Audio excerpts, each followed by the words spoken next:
এবার আমাদের একটা গাছেই আম ধরেছে, তো বেশি আম হয়নি যদিও, তবু আলহামদুলিল্লাহ যা হয়েছে তাতেই খুশি। নিজের গাছের আম একদম ফ্রেশ।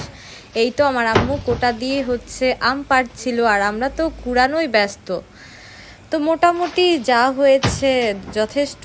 এই তো দেখুন তলায় অনেক পড়ে আছে, তো এখন এক এক করে সবগুলা বলের মধ্যে নিচ্ছিলাম। গতকাল কিছু আম পেড়েছি, আজকে বাকিগুলো পেড়ে নিচ্ছি।